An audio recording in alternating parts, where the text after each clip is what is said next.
This will create a hard and very smooth finish. The second choice you have is Poolcrete, which consists of vermiculite and Portland cement.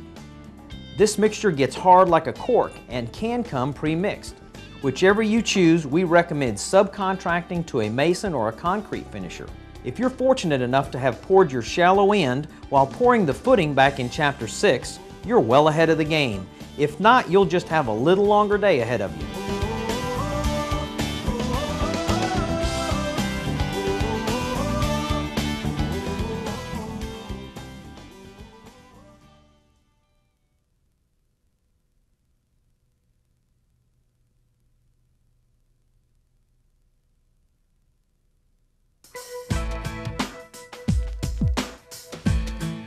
Now here's something you've probably never done before, but don't let it intimidate you.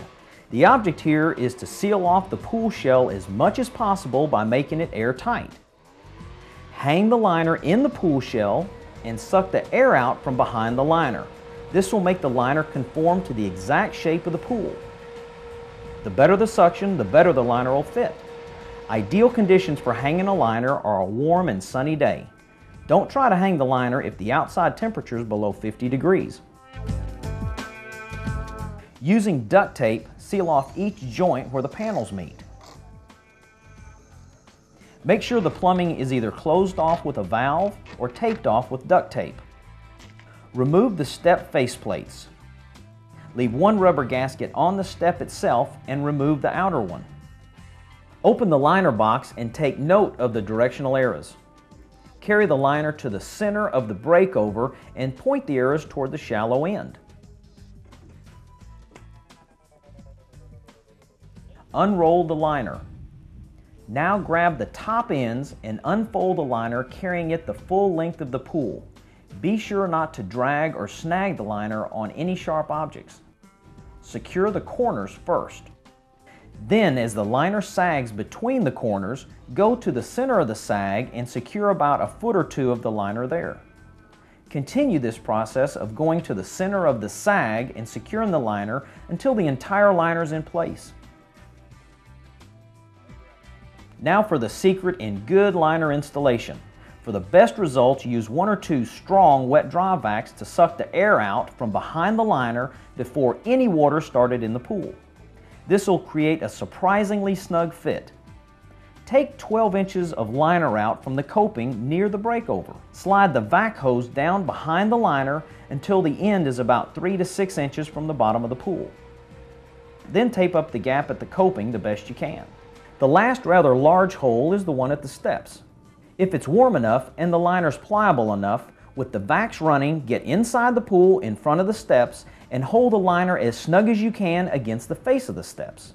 With good suction, the vacs will take hold and keep the liner tight up against the steps. If this isn't working, try folding a 2-foot piece of duct tape in half lengthwise, sticky side out, and place it between the liner and the face of the steps. This will help hold the liner in place. One way or another, you've got to get a good suction.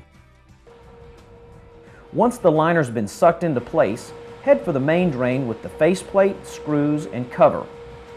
Once you've installed the main drain faceplate, cut out the liner inside the main drain and install the cover. Now we'll start filling. You'll fill the pool up in 2 stages. Keep filling and keep the vacs running until the water gets 6 inches to 12 inches in the shallow end or up to the first step.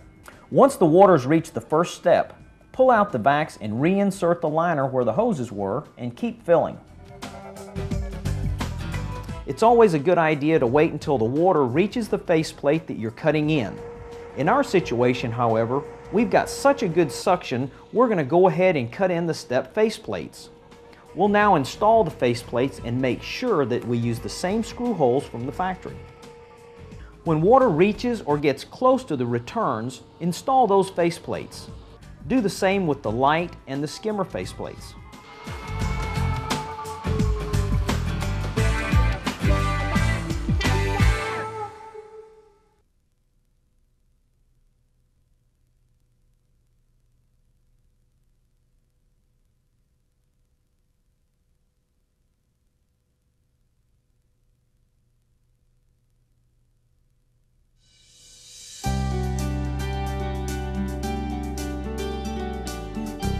Now that the pool is full, we're ready for backfilling. This is a good time to call that excavator back. Backfilling can be done with a backhoe or a skid loader. The dirt needs to be placed next to the pool and not pushed. The structure of your pool is no match for a piece of heavy equipment, so never drive within 3 foot of the edge of the pool.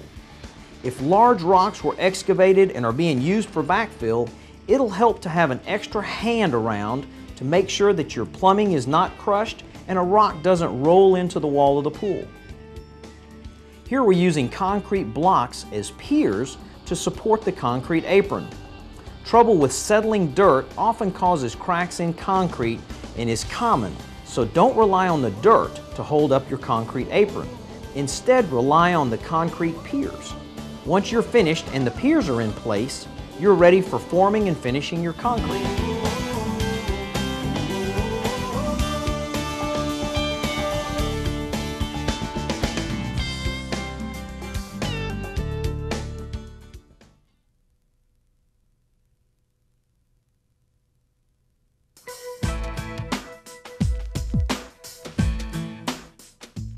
Now we can call that concrete finisher back. Although finishing out the bottom of the pool may have been new to him, he'll know how to form and finish concrete. However, you'll need to know some of the tricks that are unique to pools. However wide you're pouring your concrete apron, make sure it slopes away from the pool 1/4 inch per foot. Run your light conduit outside the forms. Adjust your skimmer lids to the right height using some duct tape to make sure they stay in place on pour day. Set your ladder and handrails in place. These also need to be double checked on pour day. Pay particular attention to the ladder bumpers inside the pool so that they stay against the pool wall and the treads remain level. Use lots of expansion joints and be sure to put one at every corner on a 45-degree angle. Finally, use dish soap to coat everything you don't want the concrete to stick to: ladder legs, skimmer tops, coping, steps, etc. Even though you're subcontracting this out to a professional, be sure to be there on pour day to make sure everything remains in place.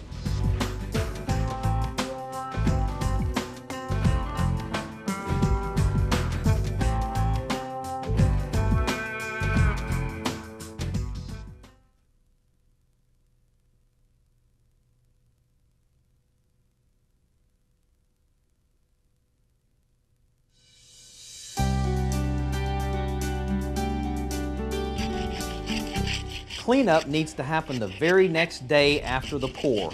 Sooner the better. Be prepared with brushes, a screwdriver, and lots of elbow grease. Never ever use a metal Brillo around the pool.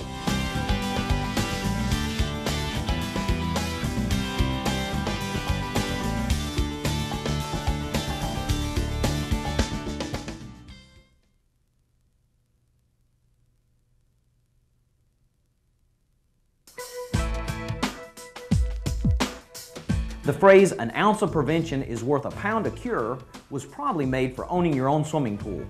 Stay on top of this maintenance and owning your pool is going to be a breeze. There are just 3 things you'll need to consider: balancing your chemicals, vacuuming your pool or keeping it clean, and cleaning your filter. We'll tackle chemical maintenance first. For more detailed explanations and troubleshooting tips, always refer to the poolkits.com help section under chemicals.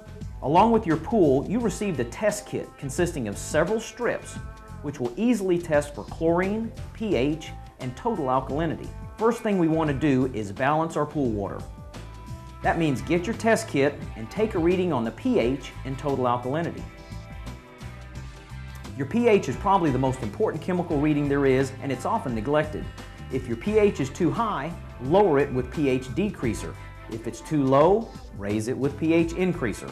The pH reading we're shooting for is between 7.2 and 7.6. Your total alkalinity is a buffer. When it's maintained at the proper level of 100 to 120 parts per million, it'll help keep the pH from fluctuating. It can be adjusted the same way as the pH. Now, regular chemical maintenance can be handled with a 3 easy step program. This weekly program was devised by BioGuard. BioGuard chemicals and more details on the 3 Easy Step program can be found on the poolkits.com website. Here are the steps. Number 1, shock the pool to burn out contaminants. You'll do this with 1 pound of shock per 10,000 gallons of pool water every week. Now, I don't mean do it when you think you need it. I mean you have to do this every week. Keep a couple of slow dissolved chlorine tablets in the skimmer or the auto chlorinator. A chlorine reading should be between 1 and 3. Lastly, once a week, add a little algicide to keep the algae from starting to grow. About 2 ounces of BioGuard's Algicide 60 per 10,000 gallons of pool water will do the trick. That's it. Stay on your schedule and your pool chemicals are a breeze. Now that we've got the water looking good, how often should you vacuum? If you see dirt, go get it. If you followed our plumbing instructions, you plumbed in a dedicated line for an automatic pool cleaner. If you purchased one, just throw it in once or twice a week for a few hours and you're done. If you haven't purchased yours yet, you'll need to do a little manual vacuuming. Connect your vac head to the end of the telescopic pole. Then connect the vac hose to the vac head. Lower the vac head to the bottom of the pool.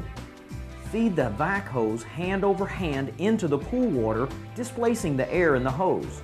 Now connect the skim vac adapter to the other end of the hose. Once the hole is full of water and the air is all displaced, fit the skim vac adapter into one of the skimmers. The vacuum is now running, but not very well. To increase the suction, shut off the other skimmer by using the slide flap provided in each skimmer. Next, go to the pump and partially shut down the main drain. Too much suction will make the vacuum head hard to push along the bottom. Too little suction will allow the vac head to float off the bottom of the pool. Normal vacuuming can be done on filter. Be sure to backwash your filter afterwards. Extra dirty or fine dirt should be vacuumed with the multi-port valve set on waste. This will lower the pool water, but it's worth it. For sand filters, keep your eye on your pressure gauge and backwash when it gets to 25 pounds or so. For cartridge filters, you'll need to remove the filter element and rinse it off.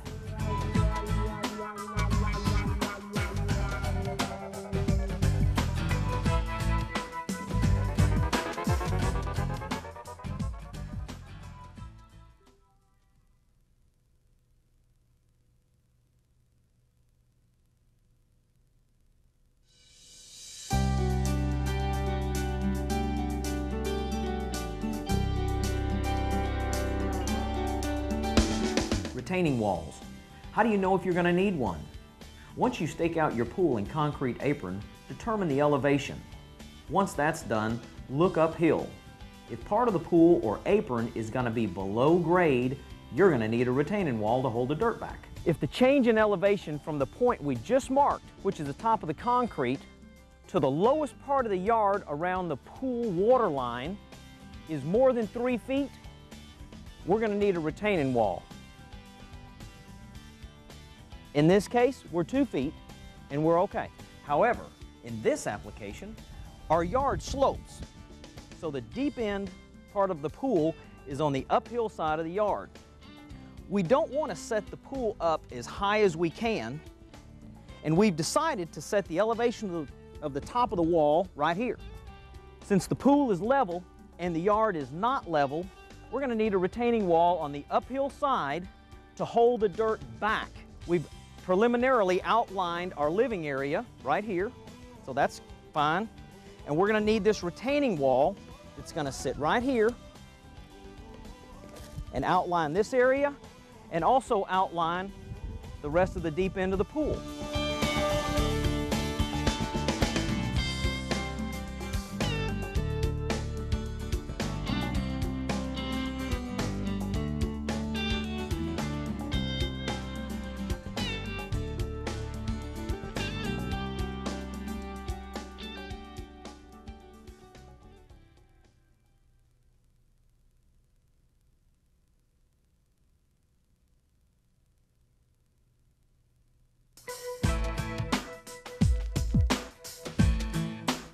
The standard coping that comes with your pool is both beautiful and durable. However, if you're looking for that special stunning effect, you may consider outlining your pool with brick or rock.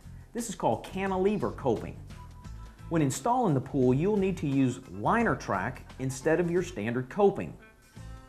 Next, we need to pour a footing to support the brick or rock. About 1.5 feet wide, 4 inches deep ought to do the trick. This will need to be reinforced with rebar as well. If you're building a polymer pool as we are, you'll have deck supports to support the footing. If no deck supports are used, be sure to support your footing off the concrete bond beam you poured to hold the walls in place. Now you're ready for your brick or rock. Subcontracting this isn't such a bad idea. Professionals can easily make it look straight and level. Now you can use your coping brick or rock as a form for your concrete apron.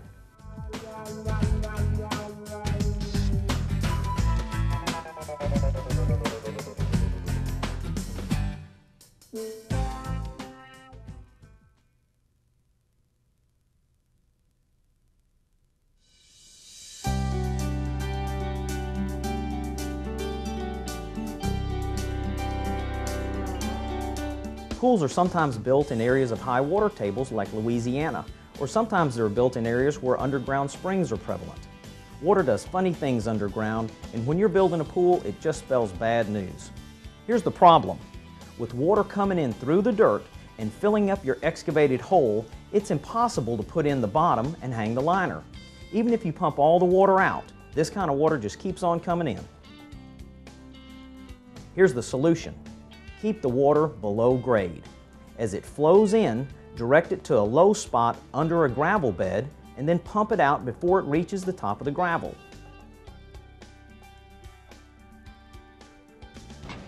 Here's how to do it. Overdig your hole 4 to 6 inches or so. Then install clean C-ballast gravel to bring the level back to within a couple inches of your string lines. Now the idea is to keep the top of the gravel bed dry. Water will seep in through the dirt, travel through the gravel to the lowest spot in the pool, and then be pumped out. Your pool pump can even be used to keep the sump emptied until the liner's in place and it's full of water. Step 1. Overdig your hole and allow enough room for the gravel bed so that the water that seeps in can travel through the gravel to the lowest point in the pool. Be sure to remove all the loose mud and get down to something solid before installing your gravel bed.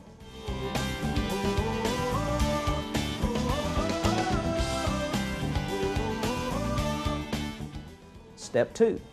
Install an extra 1.5 inch line that leads to the lowest point of the pool. Step 3. Install a gravel bed that brings the gravel up to within a couple inches of your string line. Be sure to use clean C-ballast gravel. That's the same stuff they use for French drains or septic lines. If your gravel bed is thin, sometimes water can travel to the top. You can cover the gravel bed with Visqueen, which will keep the water away from your pool bottom while it's setting up. Step 4. Connect that 1.5 inch sump line to your pool pump and discharge it to the lowest side of the yard. Turn the pump on and the water will be kept below the top of your gravel bed. Keep the pump running until the bottom's in, the liner's hung, and the pool's full of water. Step 5. At this point, the pump can be moved to the pump and filter pad and plumbed in just like normal. Take the sump line and plumb it into the front of the pump along with the skimmers and the main drain. Now, if and when you need it, just open the valve and you can pump all the water out from under the pool.